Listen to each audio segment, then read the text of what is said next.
When people see turbulence with their investments like this, is this any time for presidential candidates to be talking tax hikes? Both Hillary Clinton and Bernie Sanders want to raise taxes for the wealthy.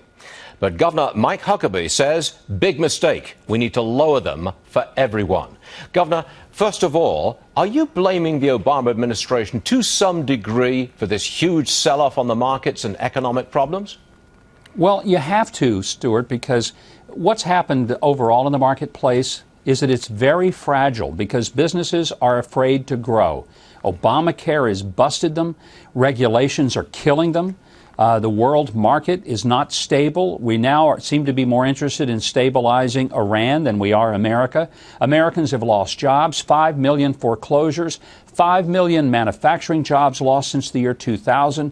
And this president seems to think that if we just put some more regulations, raise taxes, and make it harder for businesses to succeed, that maybe the economy will get better. Well, Stuart, the economy is not in recovery for many Americans who are out there working every day. Okay, now there's well over $2 trillion owned by American corporations. It's their profits, and it's not in America, it's overseas. If we were to get some of that back, it would be a huge shot in the arm for private enterprise in America. How do you get that money back? What's your policy?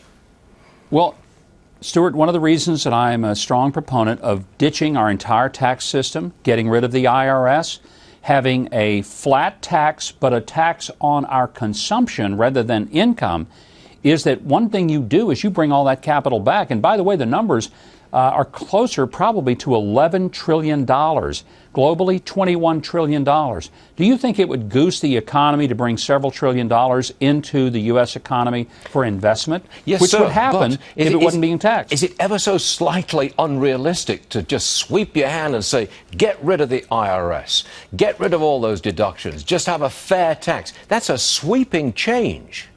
It's a transformational change. Yes. No, it isn't easy, but then getting Obamacare passed wasn't easy. Look, here's what it requires. It requires a president who not only is committed to the idea of a tax that actually rewards productivity rather than punishes it, but then it requires a president who can articulate how that translates into people getting their jobs back, making good wages again, being able to rise up through the ranks of the middle class, pay for their kids' college, add a room to the house, buy a boat, go on vacation, live the American dream, which Americans can't do right now because they're being gut-punched by economic policies that punish them for working hard. How much blame do you attach to the Federal Reserve for this?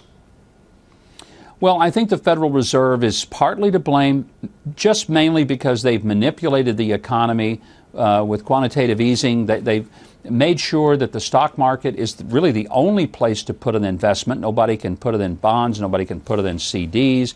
And it's artificially sugared it up. I mean, this is like giving your grandkids a big, big boost of sugar. And yeah, they've got a lot of energy for a while. But when that sugar runs out, they're going to crash.